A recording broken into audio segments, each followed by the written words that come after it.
Well, greetings and salutations, one and all. Back again is Career Retrospectives right here on the Super Review Show Network. I'm joined by one of my two incredible friends tonight. Mike, how are you doing? Hey man, hanging in, holding it down, and just yeah, came in as MIA today. The K-Man is MIA. He's away for this week, so we decided to take some time and said, look, well, it's getting close to the end of summer. I said, Mike, what are some really good I was talking to Mike about what we should do for tonight, and I said, Mike, why don't we do? I mean, well, because today is Tuesday, August 26th. Yesterday was Monday, August 25th, and that marked 50 years of one of my favorite albums of all time, which is Bruce Springsteen's "Born to Run." So we said, let you know what?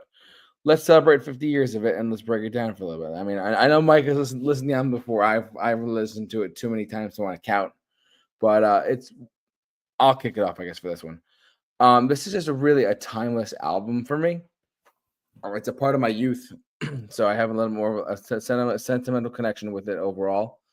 Um, it's I wouldn't it's not I wouldn't call it perfect, but I'd say it's very cohesive. Like where you listen to it from the very first song, the opening notes, the first song to the opening notes to the last song, where you can really develop a sense of completion, a sense of like, oh, this is not just a collection of songs, but this is an album where the songs all fit this little not puzzle necessarily, but just the songs perfectly float together well. And this is obviously the biggest hit off of this album was the title track "Born to Run." Um, it is my favorite song of all time. I've said this before. I'll say it again. That title track is my favorite song of all time. But the rest of the album, though, I mean, there are some deeper cuts in his catalog on this record, and yeah, let's Mike. I mean, what do you got for this album before we get going into the track listing stuff? Or him as Yeah, him? so I mean, it's no surprise. I'm sure Kyle and I have both said Bruce Springsteen. I mean, he's an absolute legend. I mean, he's given many influences. You can hear influences all throughout the musical world to his music. We know he brings an intensity in the vocal area, like a very passionate type of ability. Um, and overall, like that can't be denied. So, as like a personal preference, I've never been a huge Bruce fan, but I've always appreciated um, his performance ability, his ability to kind of just be able to deliver some really heartfelt songs and overall just be a real force in the music world. And we need those legends and people to hang around. So you asked me to listen to this album, I believe, last year, or maybe could have been a couple years ago. I Mhm. think it was last year, Yeah. and I already had the rankings in my notes from the previous listen. So it was nice to be able to go back over and re-listen to an album again and just kind of take it into consideration, maybe tweak some things. So overall, yeah, I was very well aware of this song. I didn't know what year it came out. For some reason in my brain, that was a blank. Mhm. You can kind of hear the sound of the year that this came out. It has a certain kind of funkiness to it, to the guitars, to the overall presentation in that area. So it definitely sounds like it's time. Does it sound dated? No, I wouldn't say so. I think this sound is coming around again in music. The big band brass kind of like uh funky kind of feeling music, which I think it always makes its way back around in the pop world. So yeah, like overall, Bruce Springsteen, I mean, he's an absolute legend. I've never been anti Bruce or had any ill things to say about him as a performer. But I'll go over some preference stuff throughout this album that I encountered, and the pros and cons and overall my impressions of the album. You got it. Let's jump into it, shall we? Let's jump over to the Yeah. track listing for a second. and let's share some of our overall impressions and stuff of him, of the songs and the ordering and all that stuff. We'll get that right now, shall we? So, yeah, I'll just read the track listing really quick, so people just know at home. Thunder Road, 10th Avenue Freeze Out, Night, Backstreets. That's the end of side one. Side two is Born to Run, She's the One, Meeting Across the River, and Jungle Land. So, very, very tight formatting, tight ordering of the songs. Do you want me to go first? Do you want to hit it off? Yeah, that's it. You kick it off. Yep. So it's funny. If you look at it, if you look at the track listing from this perspective that I'm about to say, you might actually think, oh, well, that's interesting how they did that. Well, you think about it for a second. Thunder Road and Born, each side on the, because when it was on the vinyl, when it came out in the 70s, it was released on vinyl and on LP and stuff. So that being said, you have like the more, I probably the two most iconic songs in his catalog opening up each side of the vinyl with Thunder Road and Born to Run. Followed by on side one is 10th Avenue Freeze Out, which is kind of a louder, bombastic song than Thunder Road almost, about the meeting of the band. And then on side two, it's She's the One, which is more of a louder, hard driven, no, I don't say hard rock, but like a harder driven, piano driven song with She's the One. Track three is Night, and on side one, track three on side two is Meeting Across the River. And both of those are more obscure tracks. I guess deeper cuts on the record, if you will. And then side one ends with Backstreets, which is 6 minutes long, and side two ends with Jungle Land, which is 9 minutes long, which are both epics in their own right, and have become staples a part of his career. But and it's funny, I've listened to this record both on streaming, on Apple Music, on Spotify. I've listened to this album from start to finish on vinyl as well. And when you listen to it on vinyl, I realize I feel a sense of completion. Like it's a complete record where it just kind of it feels cohesive enough to the point where you start off with Thunder Road. It's the introduction to the album, and it's also an introduction to his career at the time too, because this was his breakthrough album. This was the third album, which was his breakthrough release. So Thunder Road into 10th Avenue Freeze Out, where the band comes together. Night, and then Backstreets, like We Swore Forever Ends Until the End. A really heartfelt message in Backstreets, truthfully. Born to Run, man. There's something about Born to Run that it's an iconic song, of course. But it being the only real single off the album, that's really it. It was really just something really heartfelt and special, and really, She's the One, same way. Meeting Across the River into Jungle Land. It's funny, for whatever reason, he's always performed those two songs live together all the time. Just a little side, like he's always done Meeting Across the River into Jungle Land live at least 80% of the time the song is performed. So it's just always the two just kind of go together, I guess. It's very interesting how he does that. But it really is just 8 songs on a record that really just feel complete. And all of them, if I don't know if you noticed this, Mike, all of them have a similar theme. They're all about getting out. They're all about leaving wherever you are. It's all about, going someplace else. Like, Born to Run is literally about leaving New Jersey. So Thunder Road is about getting in your car and leaving with the girl and getting out of there, 10th Avenue Freeze Out, getting out and joining the band. The Night, getting out. Backstreets, we're getting out of here. It was his message, his lyrics and his messaging said, I'm getting out of here and I want to leave. I want to go out and do more things with my life. So that's the impression I got overall. Mike, what do you got for your overall impressions of the track listing? And some of your favorite tracks too. Yeah, it's pretty, like you said, it's pretty tight. There's not too many songs that kind of drag on. Obviously Backstreets is it's a little bit of a drag on that one when it comes towards like once you clear like the first 4 minutes, it kind of the back end of that song could be a little bit of a musical kind of phrase that just kind of drags on a little bit. But yeah, like coming back to this, I mean, 10th Avenue Freeze Out. I'm just gonna go straight into my review and just pros, cons, just break down everything, kind of old school. So there's I think a lot of people who listen to Bruce Springsteen have certain preferences that they either like or dislike about his style. Um, I know a lot of people may be a little bit on the fence about some of his vocal aggressiveness or kind of you know attack that he does in some of his songs with just how expressive he is. Um, so basically with the album, like those are the stylistic elements of it that you either love or you don't like. For example, like some of the things I love in this album are the groovy guitar. It's got that big band brass, as I was speaking about before. It's got that pounding, bluesy kind of rock keys in the background that you hear in 10th Avenue Freeze Out. I really like those. What I love about that song, obviously, that is the song I've heard the most on the radio. It is my favorite song on the album. It's my biggest standout track. Mhm. Besides Jungle Land is another standout track for me, one of my favorite.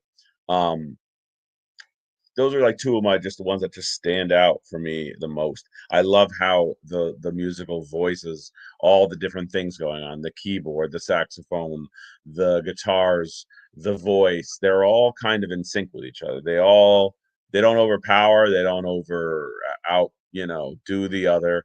They all fit within a good uh proportion. And that's something that's important to me in music. I'm a balanced kind of person. When something's unbalanced, I think I begin to lose focus on what the driving force of the music is. So I think that's great. You got a good song direction and construction, strongly, and a lot of his songs are strongly linked to his vocals. Yeah, he's telling a story. There's a lot of that in this album. And with Bruce's vocals, they can be a bit much at times. And there's these runs he does that I'm just not super over the moon about, where he kind of does a sentence and drags it out instead of just singing each note. Like he'll be like, and I was going down to the fair and I was going, like he does these kinds of things. Yeah. Tom Petty does that. um Other artists do that, but a lot of the times it distracts me from like the main melody of the song. And he did that on a couple songs. For example, Thunder Road, not one of my favorite songs. The ending of Thunder Road I really like and wish that ending repeated throughout that whole song. It drives me nuts when songs do this. Like the end of Thunder Road has this cool saxophone and key kind of like part where it's just the music, the theme playing. And I'm like, where was this in the song? Like throughout most of the song, it takes the song out. But I was like, man, I wish they put that throughout the song. That really would have made me like totally like happy with the whole song. So when the music is allowed to shine, that's when I'm the happiest. Like the marriage between vocals and the overall music. It's just a good product. Um, so yeah, and overall, uh, you have a couple other little areas in this album that do a little bit of a something that just, Night had a little bit of bluesy guitar background to a foundation. But yeah, once again, Bruce is a little harsh in this. It doesn't really fit in this song. His vocals, at times, it can be a little distracting. Born to Run, like I like how upbeat that song is, but overall, some of the like he does those runs I was talking about before, where he's kind of just telling the story, stretches the sentence out, and it doesn't really help with the energy of the song, but it does have a good uh does bring that story along that he's doing. Yeah.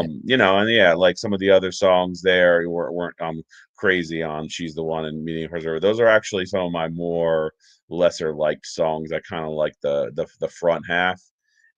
Some of the ones coming down, but then Jungle Land, I mean, it gives me ELO vibes. It Yeah. takes you on a journey. From the beat down into the Jungle Land chorus to like that musical break again to like lead the song out. The saxophones, I love it. I love saxophones in music, and I think when they're used right and not overbearing, they can be an excellent addition to an album. So, yeah, it's a little bit of a up and down in this album. There's a lot of different things going on. Uh, it's a vocally driven album at times. Uh, you're not being kind of blasted with music, but you're also not exactly not uh hearing lots of music in there with the keys and but I mean 10th Avenue Freeze Out is just a fantastic album or song on this album. It literally I was just sitting there in the moment and all the different like parts are just happening. You hear the sax for a couple seconds and then those keys and then you hear that bass and then you hear it's such so cool. It has such a groovy feel to it. Great song. That's a 10 out of 10. And there's a couple of little shining stars on this. Yeah, like I said, Jungle Land. Border Run's okay. It's on like the mid area, but overall, yeah, like it does some good things, but as a preference, there can be some elements to this that might alienate some people who are more musically driven, rock driven, and less like kind of uh more on the story side and vocally melodic uh the direction might seem a little off-putting or not as forceful or heading in the right direction that they'd look for. Yeah, and for me personally, I mean, it's no surprise that I mean, I was raised listening to a lot of this record, like a greatest hits. Like, there's two of the songs on this greatest hits album, "Born to Run the Thunder Road" are on there. But when you get into tracks like "10th Avenue Freeze Out" or "Jungle Land," it's great. It's just and to Mike's point though, it is that "Jungle Land" sax solo is something really special. Actually, it's really something beautiful live too, because he plays it live a lot too. Believe it or not. But yeah, it's really something special, and it's like there's something. So it's funny, Mike. You were saying like how about Thunder Road. I wish like there was more elements in Thunder Road. It's funny if you notice, there's no chorus in Thunder Road. There's no actual like Mm, identifiable chorus in Thunder Road, which I thought I wasn't sure if you had picked up on that or not. But yes. Yeah. like it's just a story put to music, and that's that. There's no like chorus. There's no main part. It's just a guy on a piano telling a story. It's kind of Mm, interesting. It's not like it's not too much of a and the music and it's funny the part you point out of going from the ending of it with the sax and the piano outro. That's in my mind. That's like the imagery of like they're running away. Yeah, mm, I mean, that's like the imagery that's the music that's the music put to the oh they did it, they're running away now. And in the lyrical sense it is. So um it's funny. You mentioned the vocals. His vocals on here, his vocals I've never been a fan of until like literally about the 90s and 2000s. And mm, it is I they work here, but on some of his other records of the 70s and 80s, like obviously I'm Born in the USA, that album, they work. But for whatever reason, before this, it's very, very even for someone like me who's a fan of him, it's hard to listen to some of those songs like the E Street Shuffle. Like there's some vocal parts on there that are just him screaming at the age of like 21, 22 years old, and his voice is just not the best then. But over time, though, his voice has gotten better for whatever reason. Where most people his age are from the same time period, like their vocals got more old or they can't sing anymore. Like, I'm not trying to compare him, but like David Lee Roth for a second. He's having a hard time singing. Bruce's voice has gotten a little bit better over the mm. years. He's really controlled his. I don't know what it is. I just when I saw him live recently, 2023, and his voice just sounded better, so much better now than it did before. Which was for whatever reason that was just interesting to me. So I don't know.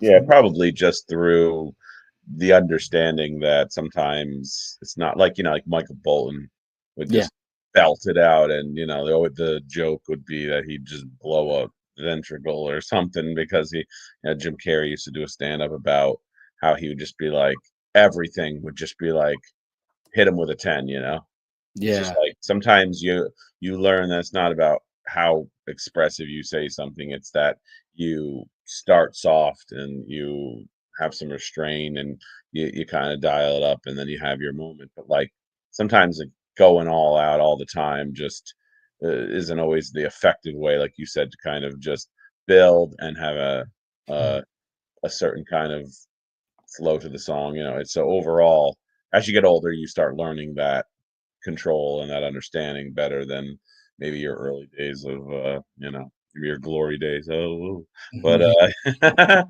great. Exactly. But Yeah. yeah.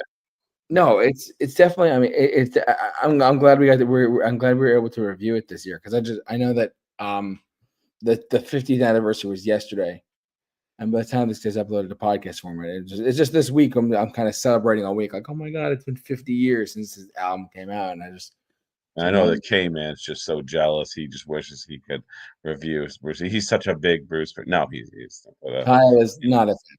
Let's put the it that way. K-Man. Yeah, the K-Man is not okay, man, with The this. K-Man So, is yeah. not. He's not a fan of it at all. But that's Yeah. Sure. Yes. that's why I was like, he's away. We have to do this. So, Yeah.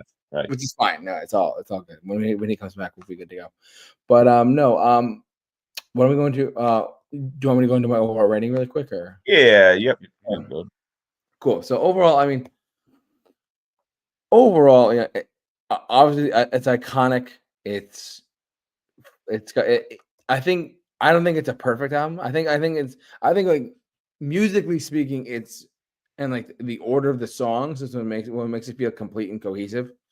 But I think the part where it flaws a little bit are his vocal performances. Like where he just was not that great of a singer at the time, and which is unfortunate because he became a pretty good not a great but a decently good singer over the course of like his career up until today in 2025. But the vocals on it, like for me, someone like me, it's like, oh my god, wow, it's hard to hear like that one vocal performance and stuff. But I don't know if you knew this too, but Born to Run, the title track, they took 6 months to record that. Hmm. Wow. So 6 months for one song. Over the course of like 1974 into 75, they spent about almost a year like recording this whole record, which is kind of crazy. So Hmm. they said, hey, because it took about a whole like I want to say it was it took about a year to record the whole thing because they were trying to find then they had Born to Run down, but then Bruce was like, hey, I got to write other songs that are just as epic as Born to Run, but like with Jungle Land and That Down and Freeze Out and stuff like that. But yeah, no, this is but because of its iconicness and because of its amazing, super powered vocals and lyrics. Lyrically, it's really great. It's a really great record lyrically speaking. Like Jungle Land is like it could be like it could be a movie. You know what I mean? You know what I mean? Like it could be the story of life in a small town. Like beneath that giant Exxon sign, they wind up wounded and not even dead. There's some really great lyrics in there too. But yeah, so for me personally, it's not a 10 out of 10, Mike, but I'm giving this actually a 9 out of 10 because the more I listen to it, the more I think about it. The iconicness is there, the lyrical genius is there, and the way that this music feels timeless to an extent. Like it came out in 1975, which is 50 years ago. I can't believe that myself, but it just sounds so. It sounds of its time, but it also sounds timeless at the same time. If you know what I mean. So that's kind of where I'm at with that. But I'm giving Born to Run a 9 out of 10 for just because it's iconic, just because it's something that I've always loved.